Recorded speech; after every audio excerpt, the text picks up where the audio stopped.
So this is the second chapter in mathematics that we will be dealing with. As you can see, I have listed down and written a few important points which will help me in explaining also and you in following what I am going to teach. So the name of the chapter is obviously banking. You might have already seen this chapter in your book. It is in the very beginning. You have banking. Under banking, there are obviously different types of banking and the different types of accounts that you have.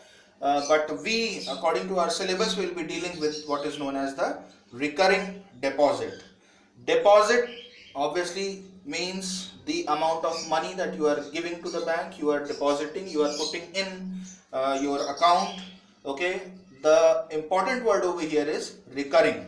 So what do we understand by the word recurring? Recurring means occurring again and again. Okay, so occurring repeatedly and after fixed intervals of time. Okay, so something as a deposit, some amount you deposit in the bank, and how do you deposit that? You deposit that periodically. Okay, so this is what we will be explaining. I'll be explaining just now. So this is also known as cumulative time deposit. It comes under the category of cumulative time deposit. Why is the word cumulative time deposit present over here? Cumulative is thing that gets accrued. Okay, the amount you keep depositing and month on month it keeps getting accumulated. Okay, over time. Okay, so with the time, with passing time, your money that is deposited, it keeps getting accrued, and overall in the end, after the maturity amount, after the maturity period, you get a fixed amount which is acting as the maturity amount. Okay, so let us first understand how this recurring deposit works. Okay, now RD obviously is the short form for recurring deposit. Now here is the scenario. Now let us patiently read this first.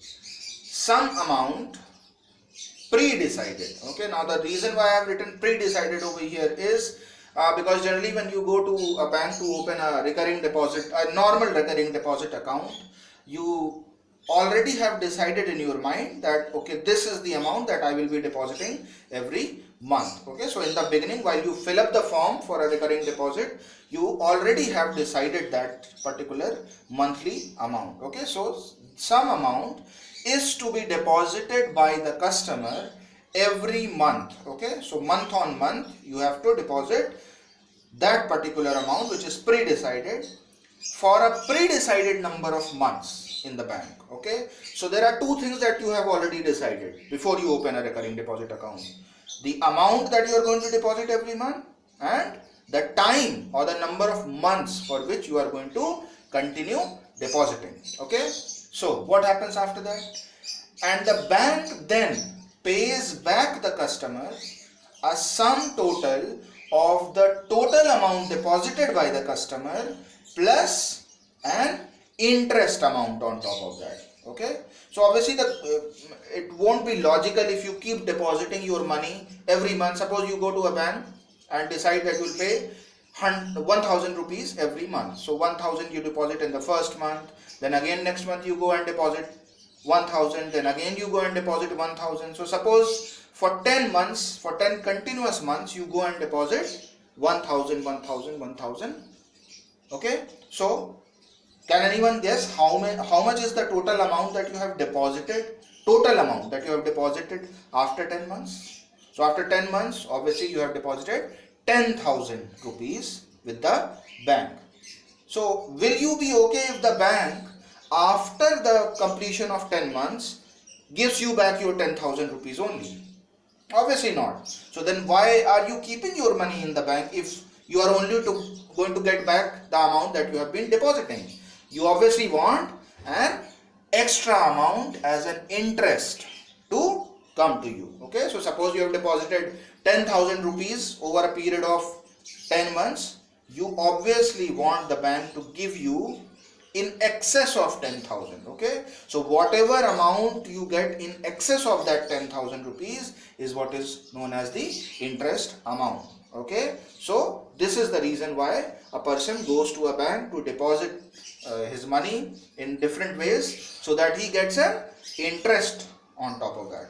Okay, so this is basically the criteria for a recurring deposit. Now the main thing over here is to understand how will this interest amount be calculated. What is the criteria or the formula for this interest calculation?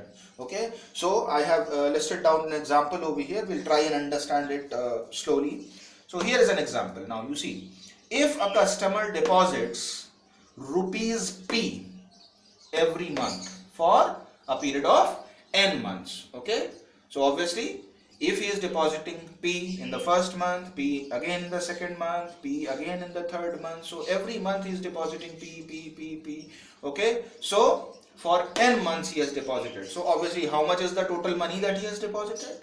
That means the customer has deposited a total money of n multiplied by P. Why n multiplied by P? Because for each month the amount was P and there are total n months for which he has deposited. So obviously the total amount that he has deposited is NP, obviously. So how much should he expect back after the period of n months goes away, passes?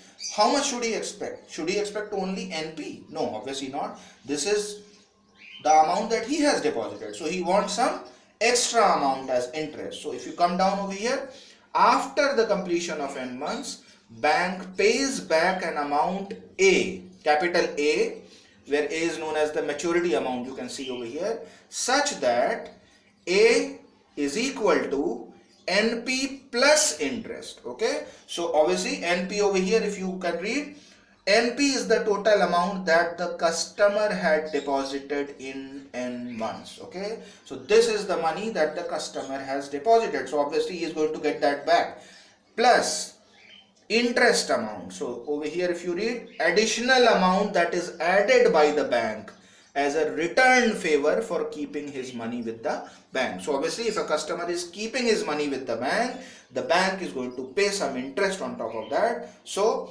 this interest plus the total money that the customer had deposited will come back to the customer in the form of the maturity amount, which is here represented with a capital A. Okay, so roughly on a broad scale, this is the general idea of how the maturity amount will be calculated. Now obviously in a question you will obviously have the P value in terms of numbers, you will have N in terms of numbers. The main important point over here is to understand how this interest is going to be calculated. What is the formula for this interest calculation? So this interest calculation now I am going to explain so that we come across a final formula for A. Okay.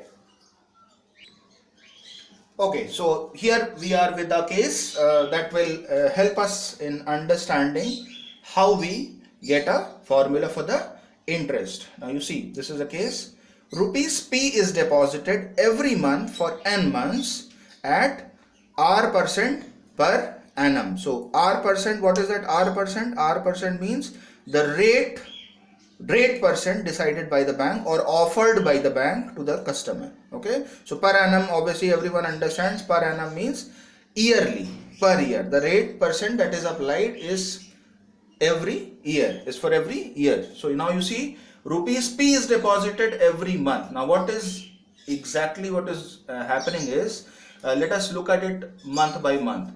So first installment remains with the bank for a period of n months. Okay, so if you have deposited suppose P rupees, okay, P rupees you have gone to the bank and deposited in the first month. Okay, now that P amount that you have deposited in the first month will continue to be with the bank for the second month also, for the third month also, for the fourth month also. It will remain with the bank for a total duration of your recurring deposit, which is n months. Okay, why is it going to stay with the bank for n months? Because this is the amount, this is the first installment that you have deposited, and you have deposited in the very first month itself. Okay, so that continues to remain with the bank for a period of n months. Now suppose the first month has passed, now comes the second month, so it is the time for your second installment.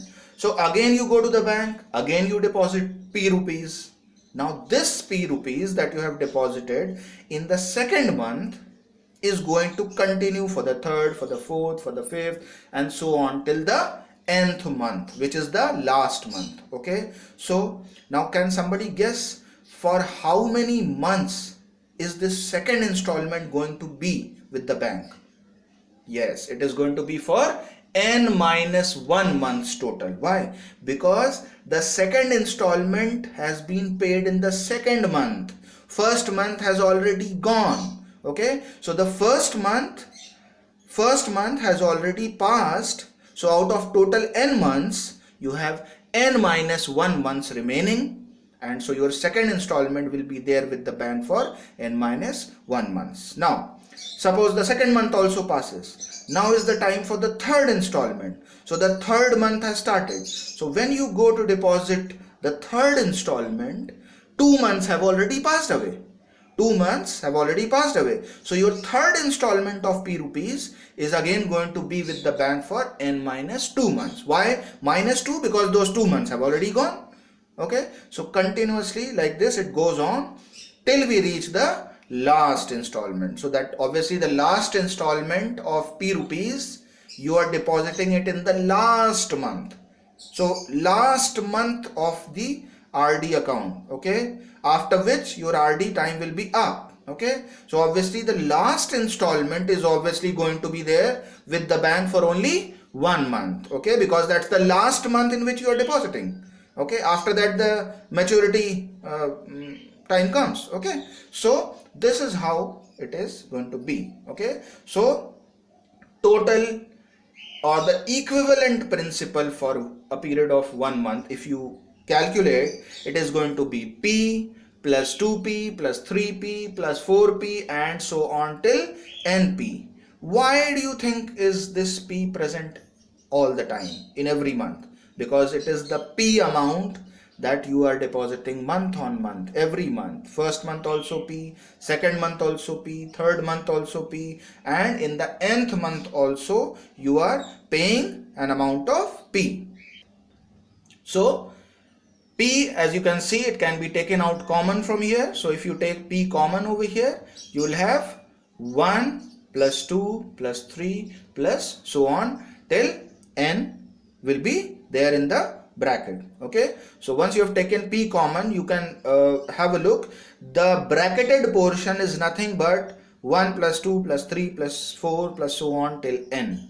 So we can say that this bracketed portion is nothing but the sum of first n natural numbers. Okay, 1 2 3 4, these are all natural numbers till n, and the addition for this is n into n plus 1 by 2. Now the proof why and how the sum of first n natural numbers comes out to be n into n plus 1 by 2, if you require, I'll provide you a link for the derivation of this also, so you can, if somebody wants it in detail, you can probably go and have a look how this formula came. Okay, so equivalent principal for a period of 1 month, now it has come down to P multiplied by n into n plus 1 by 2. Now please remember, this P is the principal amount that you are depositing every month. Okay, whereas this entire thing is the equivalent principal for 1 month. That means the overall principal after depositing so many P amounts, what is the equivalent principal that is coming out for 1 month. Okay, now once we have got the equivalent principal, let us go down to the interest calculation. Now we obviously we already know interest or the simple interest calculation. The formula for that is PRT upon 100. We have studied that so many times in the 9th and the previous classes also. Simple interest, principal into rate into time, PRT, that is upon 100. Now which principal is this principal? This principal is the equivalent principal for 1 month. So this principal is going to be this principal. So I take this down over here. As you can see, interest is equal to, in place of principal, I have put P into n plus 1 by 2. Now what was rate percent? Please go back up over here. It was decided by the bank that the rate percent would be R percent. So I have put R in place of rate. Now we go to time. Now obviously in this general formula, time is supposed to be in years, and if you notice, the principal equivalent principal was for 1 month. Okay, so if we want to convert this time into year according to this formula, so this 1 month will be divided by 12. Okay, so as you can see over here, time I have not written 1 because 1 is the month. So if you convert that into year, you will have to divide it by 12, and obviously after we have written principal, rate, time divided by 100. Okay, so once we divide that by 100, you can have a look after simplification. P into n plus 1 into r upon 2 into 100 into 12. That is the interest formula that has come. Interest. Okay, so this is basically how the interest is calculated by the bank for the recurring deposit account. Now, let us retrace what we actually had started to do. We had started discussing a recurring deposit, and we had wanted to analyze how the amount would come, okay, how the maturity amount would be calculated. So now when you go down to the last line, you'll see A, capital A, which we have already discussed, it is the maturity amount, is equal to NP. Now I hope you already remember, we had just spoken about NP. NP was the total amount that the customer had deposited. Okay, after depositing P month on month for n months, total amount deposited by the customer was NP. So obviously he should not just get this NP back, he should get an interest amount also in addition. So plus, and you can see this is this interest that we have put over here. Okay, so this is that interest amount, which the extra interest amount that the bank will give the customer. Okay, so how much will the customer get after paying P in the first month, in the second month, in the third month, till n months, when he has paid P amount to the bank for n months? After the completion of n months, he will get a maturity amount capital A, which will be the sum of what he has deposited plus the interest amount. Okay, so please understand, n is number of months over here, P is the amount that the customer deposits every month, R is the rate percent per annum decided by the bank. Okay, so this is the formula that we are going to use for the solution of the questions that we will be dealing with in this chapter. So I hope you have understood the basic theory related to the recurring deposit account. So now in the next lecture, in the next video, I'll be discussing 3-4 questions based different types of questions based on the same formula, which is for the maturity amount calculation. Now it is important for you all to note over here that not always will they give you N, P and R and ask for A. They can sometimes give you maturity amount, they can give you number of months, they can give you principal, and they can ask you R. Similarly, they may give you maturity amount N and R, and they may ask you for P. Okay, so out of these, how many variables do you see over here?